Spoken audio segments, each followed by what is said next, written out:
Rebels against old-fashioned authority. I think these kids need help. What they need is a bath.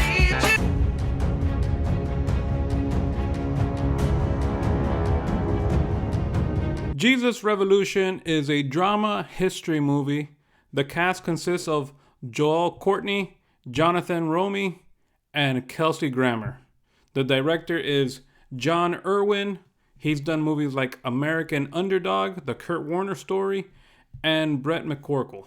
Jesus Revolution is a story of a young hippie's quest in the 1970s for belonging and liberation that leads not only to peace, love, and rock and roll, but that sets into motion a new counterculture crusade, a Jesus movement, changing the course of history. Inspired by a true movement, Jesus Revolution tells the story of a young Greg Romy being raised by a struggling mother, Kathleen, in the 1970s. Lori and a sea of young people descend on sunny Southern California to redefine truth through all means of liberation. Inadvertently, Lori meets Lonnie Frisbee, a charismatic hippie street preacher, and Pastor Chuck Smith, who have thrown open the doors of Smith's languishing church to a stream of wandering youth. What unfolds becomes the greatest spiritual awakening in American history.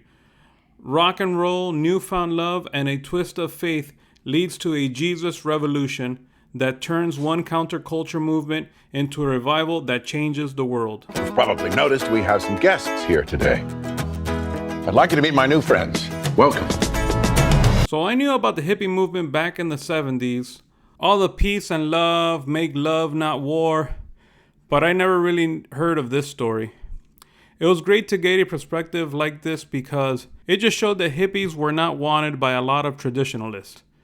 But they too are broken and need of refuge. And that this church was shown that the door should be open to them as well and should come as they are. This movie doesn't concentrate on just the life of Greg Laurie and the struggles with getting his life together and bad relationship with his mother, but also shows struggles of Chuck Smith and Lonnie Frisbee. How individuals can make things about themselves, but should really be about God. I can imagine a lot of Christians are going to enjoy this movie because it's awesome to see that this happened in the 70s and a lot of people thought that hippies were degenerates and how it can be compared to now. All in all, the movie was entertaining and I would recommend watching it. I don't know if you should pay $15 to $20 in the theaters though, but definitely something to check out.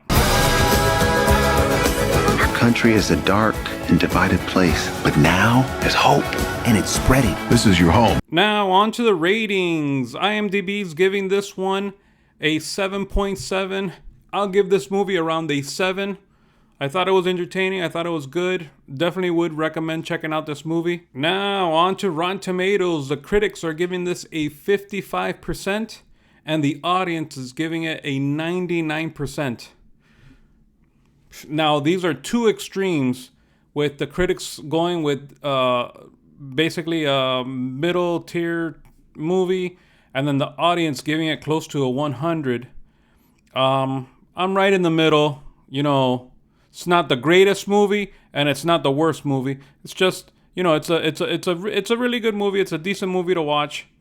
Just like I said, don't know if you want to dish out the $15 to $20. Well, guys, that's it. Let me know what you guys think. If you guys have seen this movie, or maybe you guys know about the story about Greg Laurie, I'd like to hear it in the comments. Don't forget to like, don't forget to subscribe, and thanks for watching, and God bless.